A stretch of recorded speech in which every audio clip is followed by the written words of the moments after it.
Right, well, the pasta bubbles merrily away. I'm gonna prepare my chard. Now, I use rainbow chard because, I mean, look at it, how beautiful it is. Those veins. It's hard to believe that this exists in real life and isn't just the figment of a nursery school child's imagination.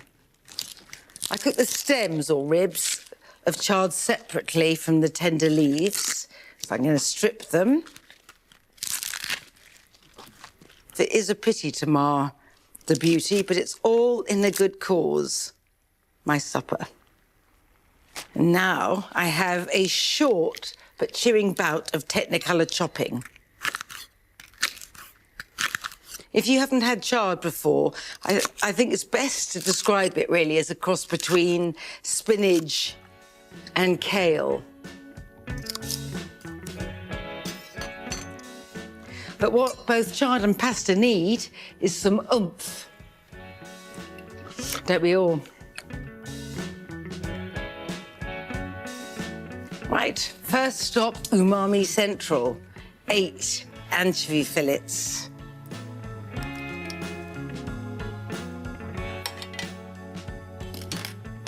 And when you cook with anchovies, you don't need to chop them before you pop them in the oil. As it warms, you squish them into the pan and they will begin to melt into the oil.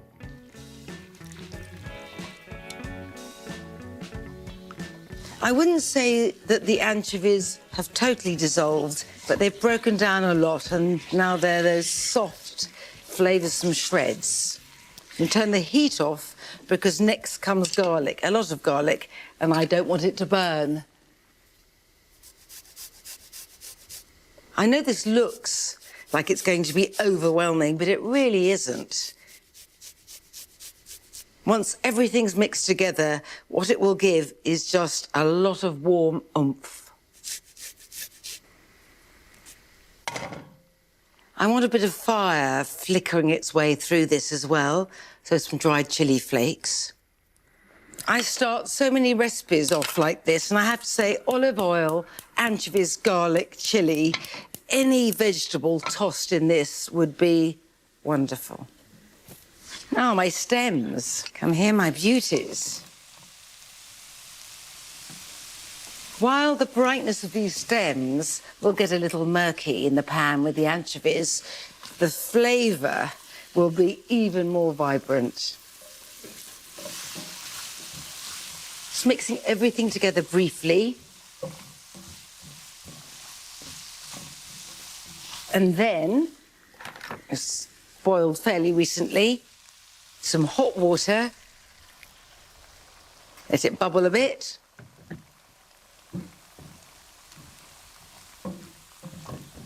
And then with the lid on, everything will cook to wonderful tenderness while I get on with the leaves.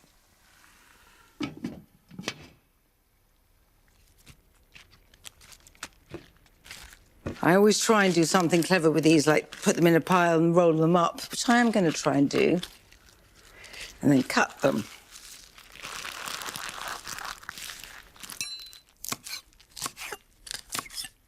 These leaves won't need really to do more than wilt in the heat. In they go, reunited.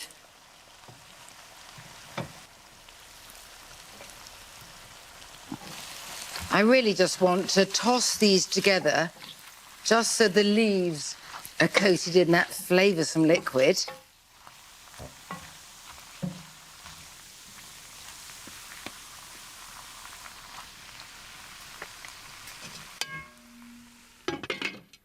So let's see how the pasta is doing.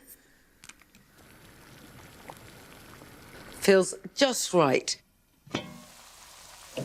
You can see how the chard leaves have cooked down, like spinach.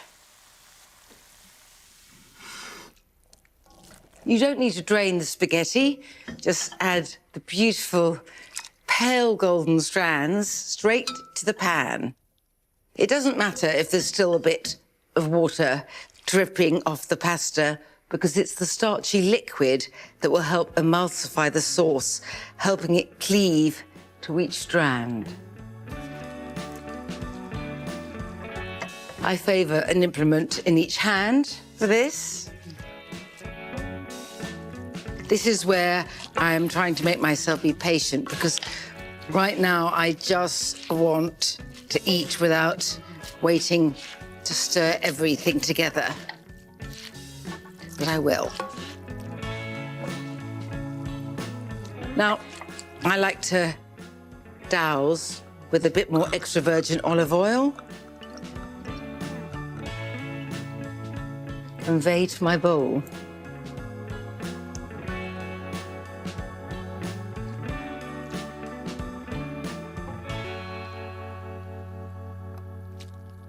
The Italians are not going to like this because they have a rule, generally speaking, that you don't add cheese to pasta if it's either very garlicky or has fish in the sauce. And this is divinely abundant in both garlic and, anchovies. But I love it with some grated pecorino romano or parmesan over the top.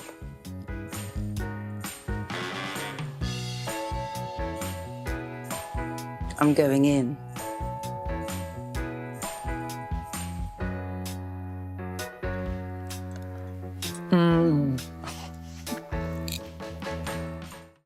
Any morning that starts off with my tomato and fried bread hash is a good one as far as I'm concerned. I've got a couple of slices cut from a bloomer here, which I am now just cutting into chunky cubes. I've got some olive oil in here. I mean, just regular olive oil, not extra virgin. I'm going to turn the bread in the pan a bit because what I want is for the cubes to become golden all over. Oh, and they will be so wonderful and resoundingly crunchy when they're done.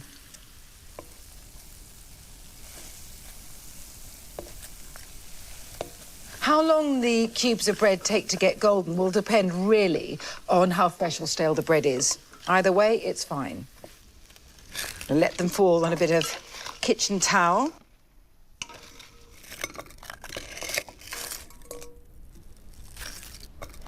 I'm going to leave the pan off the heat while I chop a banana shallot, my secret weapon, in the kitchen. Aiming for fine half moons, but knife skills I don't possess, so some will be fine, some a bit chunky.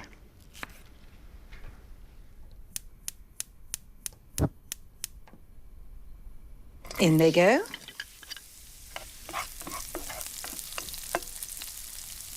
I'm going to sprinkle some salt over the shallots.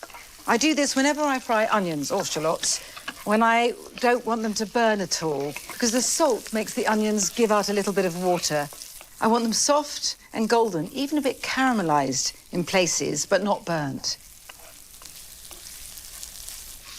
Oh. And while those cook, I'm going to chop up a few tomatoes.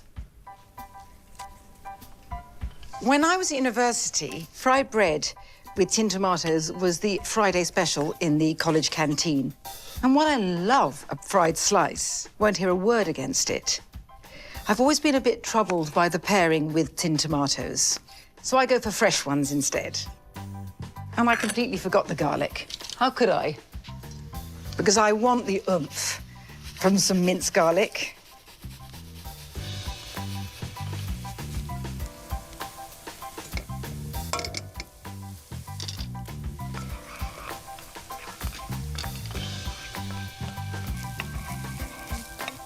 So the shallots are soft and golden in places. Time for the tomatoes. They spit a bit because of the liquid, but that's fine.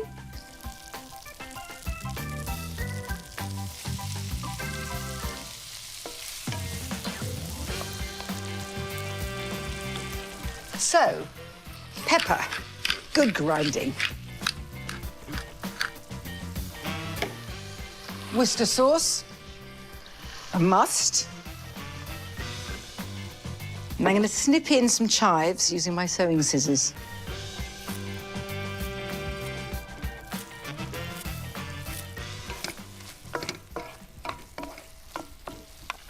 everything looks ready there. More than ready. And tumble these bronze and crisp cubes in. Just tossing it together so that everything is combined. And, oh, I can hear how good this is going to be. So now, ready to plate up.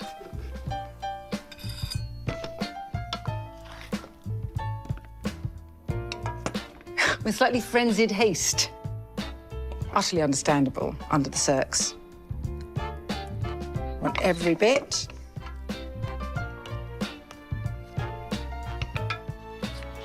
And a final sprinkling of chives. I mean, this is really excellent when you need to absorb excess alcohol. Obviously not the case now, which makes me realise why they had it in the college canteen.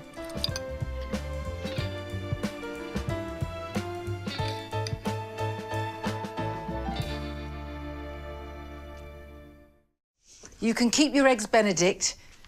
My first dreamy mouthful of these Turkish eggs, and I was utterly sold. The thing is, I think you have to taste it to understand it. That's to say, a poached egg on garlicky yoghurt with a chili butter sauce on top. But it is not only a revelation, but a complete sensation. That's Greek yoghurt there. I need a clove of garlic that's minced in.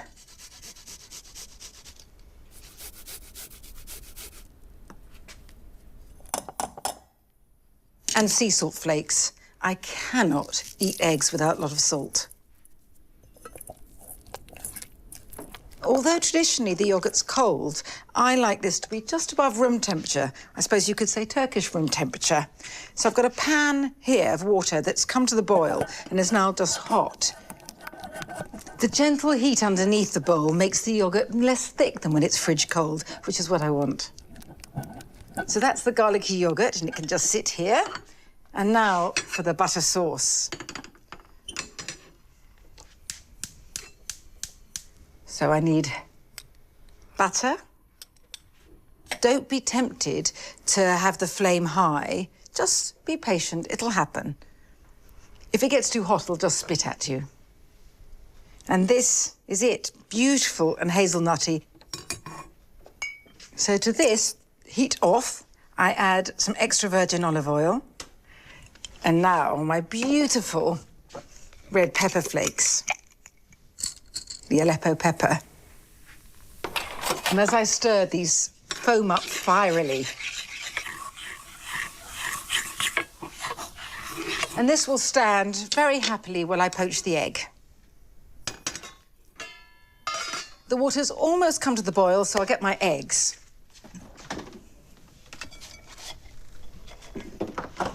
I always keep eggs out, except when I'm poaching them. I've had a pathological fear of egg poaching for so long that I have devised certain steps that have made me now preternaturally calm when I poach an egg, eager to poach an egg. So, rule 1, fridge cold, it just keeps its shape better. Rule 2, crack the egg into a tea strainer and let the watery bit of white drip off underneath. It's this watery bit of white that, when you poach it, would turn into stringy fluff. I sometimes miss this stage out. I mean, if it's just a poached egg on toast for me in the morning, but Turkish eggs deserve the very best. And now, rule 3, gently transfer the egg to a cup or a ramekin, and instead of adding vinegar to the poaching water, I add, I suppose, about a teaspoon of lemon juice just directly onto the egg white. It makes the white sort of go and hold its shape better. And now, let's see. I'm going to slip the egg in very gently. Make sure your cup is as near to the surface of the water as possible, and then turn the heat down. I don't want to see any movement in the water. I cannot eat Turkish eggs without a hunk of toast to dip in, so toast on. And I want some dill sprinkled over. So peaceful when the water's that low. So while the egg's poaching, I'm going to add the yoghurt. Just a few splodges. Don't need too much.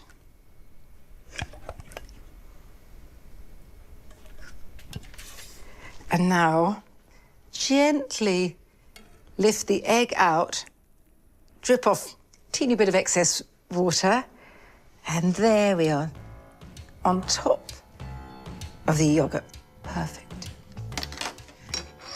And the sauce, I'm going to pour that both over the egg, but some around the edges of the yogurt, like a chili butter moat.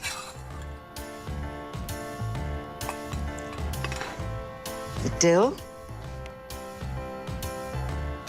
My toast. Perfect timing. Oh, and this is just the best breakfast in the world.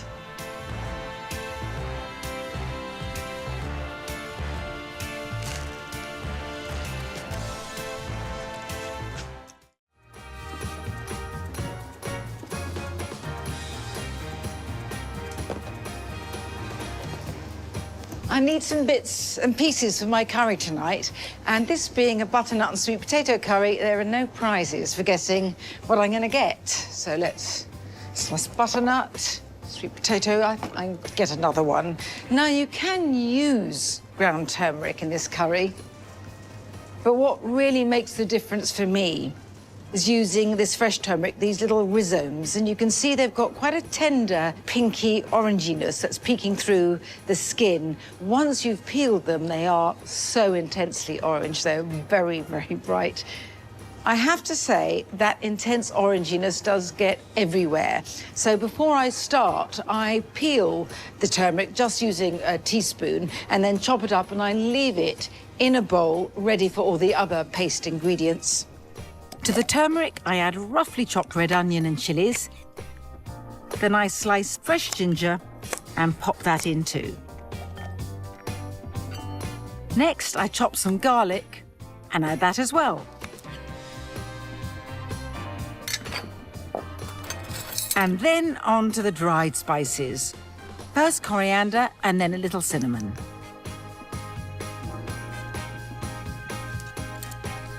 Finally, I sprinkle in sea salt, and all that remains for me to do is blitz everything together.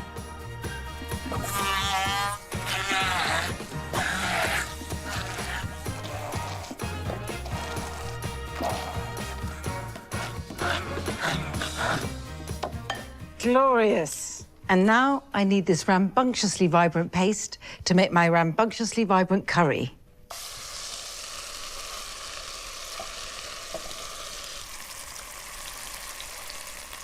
Now, whenever you cook with turmeric, you must never use a wooden spoon unless you don't mind it getting stained. And here's one I stained earlier. In fact, I've stained quite a few in my time. I just want to cook the paste just a teeny bit, let it soften. Well, no more than that. Now, good cans of coconut milk separate into a thick part on top and a watery part underneath. And it's the thick part I want in now. And the rich creaminess of the coconut milk is so wonderful against the fierceness of onion and chili, garlic and turmeric. Cooking, like the rest of life, is all about balance. On that note, I'm going to add the rest of the coconut milk. And you can see it is quite watery. And now some vegetable stock, and that's to say hot water and vegetable stock granules. Just to thin it a bit. The coconut milk, the butternut squash and the sweet potatoes are sweet. And I want to add a note of acidity with these canned tomatoes.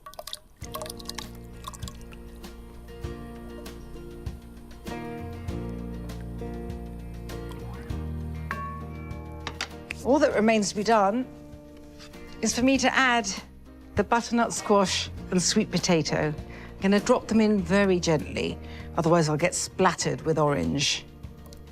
Might do anyway.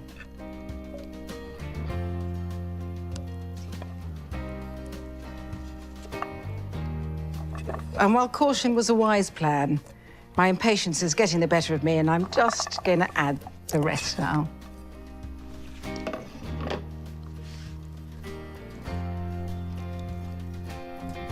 And this now needs to come to the boil. Now, I'm serving rice with, let me show you. It's this Black Venus rice from Italy, because I just adore the drama of the black rice against the orange curry. I mean, you can serve whatever rice you want. I'm going to leave this to cook at a simmer with a lid on.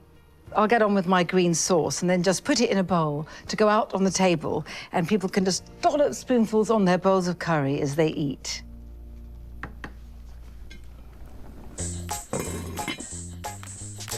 To make this coriander and jalapeno salsa, I tear up an entire bunch of coriander. I want the stalks as well.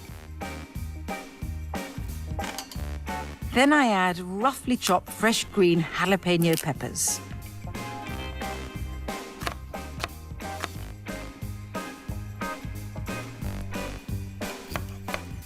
Now some roughly chopped garlic and a good sprinkling of sea salt. I pour over vegetable oil, then finely grate a couple of limes.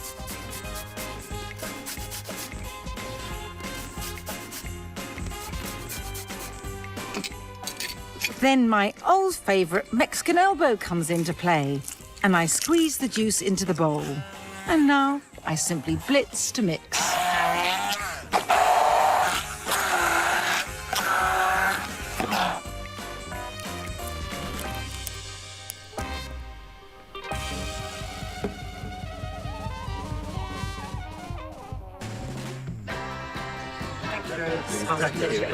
Hello.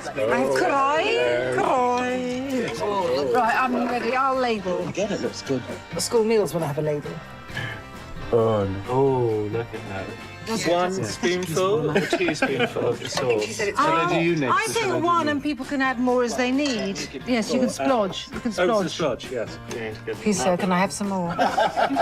Okay, chin chin, amici. Bon appetito. cheers. Thank you. No, if you've been on, It can be. It can Very be. comforting. Yes. But anything you can eat out of a bowl is comforting. You know, I really had thought I had exhausted the culinary possibilities of a packet of frozen peas, but a friend of mine recently showed me his method for using them still frozen as the first layer in a tray bake.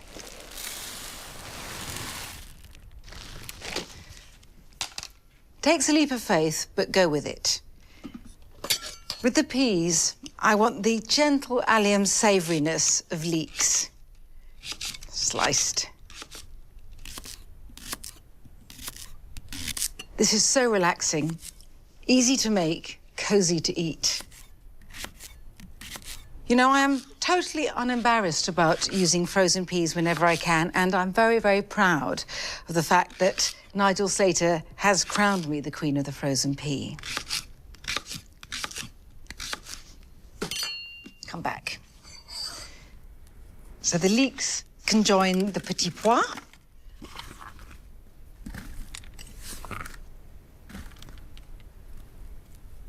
And now 2 fat cloves of garlic. So everything goes straight into the pan.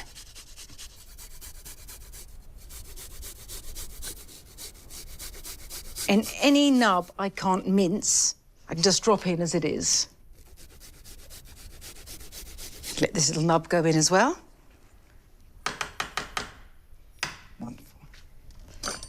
A good scattering of sea salt flakes. And next, a little olive oil, just regular olive oil.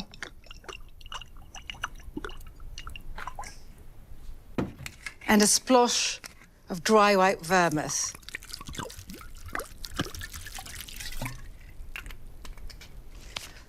A flourish of dill.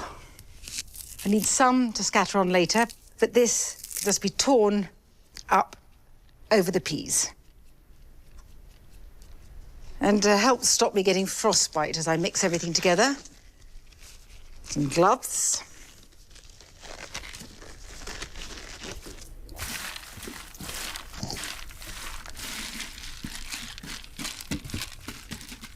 And this being a chicken and pea tray bake, I need my chicken.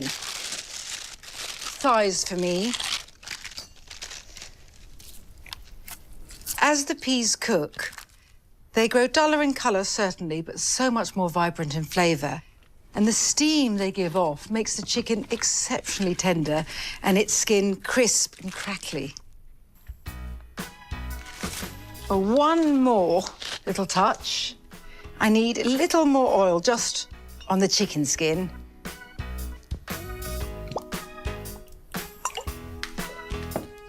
And ditto with the sea salt.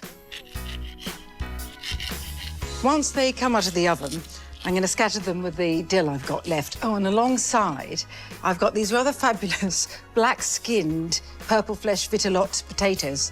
I'll steam these later, but for now, this needs to go in the oven.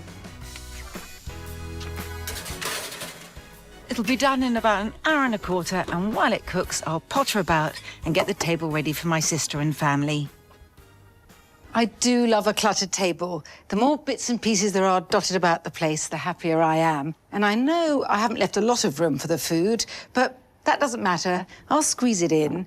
And it doesn't matter either that we're all shoved up against one another, because really, the whole point of this is being together. Once my Traybake is hot out of the oven, I strew it abundantly with dill. Got my little chicks. Oh, lovely.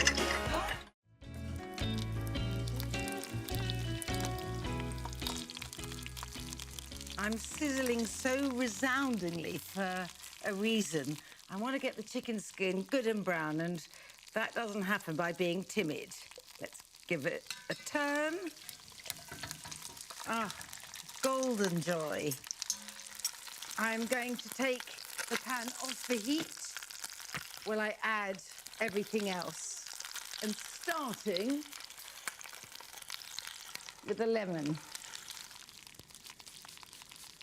I just love this sort of food. It's essence of home cooking. You know, simple, full of flavour, and just very easygoing. Everything in one pot. You can alter ingredients to suit your mood or what you've got in the kitchen. I mean, of course, it's a recipe, but it's really more of a framework. I like it really lemony, so I am going in strong on the citrus. 2 lemons. I also like a lot of garlic. A lot of garlic. I think it's a mistake to think of food that's comforting as food that's bland. I think flavour is essential.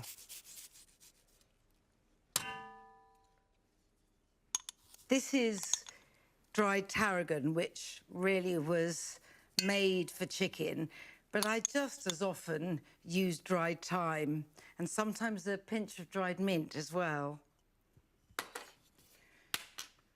Add my leeks and carrots. Cut the leeks small because I eat it with a spoon and fork and really no knives. And so I want each leek to be able to nestle comfortably in the bowl of the spoon. And likewise, the carrots.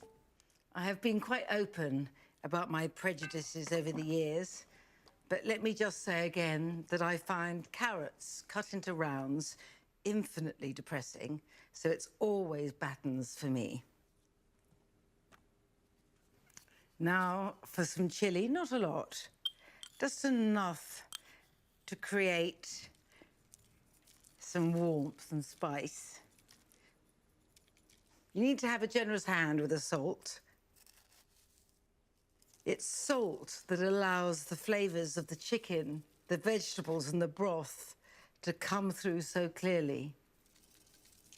And besides, there's going to be a lot of water in here. But first, I need to juice my boiled lemons. Leeks and carrots are both very sweet vegetables, so the lemoniness offers sort of sprightly balance. Lemon juice over. And what makes the chicken so soft is that it's poached rather than roasted. And I really want the chicken covered all but the very top of the breast. Let's get the fire under. So all I have to do now is wait for the water to come to the boil, then I can clamp on the lid and take this to the oven, moderate oven, 180 Celsius or 160 if you're using the fan, and cook it for an hour and a quarter. And then I can add the Orzo, which will absorb all the lemony, chickeny juices as it cooks.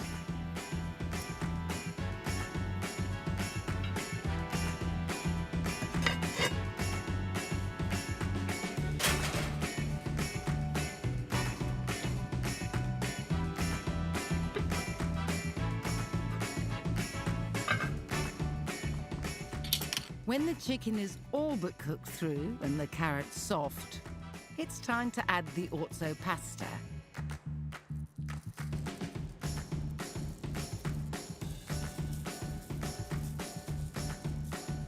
I tamp it down so that it's fully submerged, then put the dish back in the oven for another 15 minutes. Once out of the oven, I let the chicken stand while I chop a generous amount of parsley to sprinkle over and stir in before serving.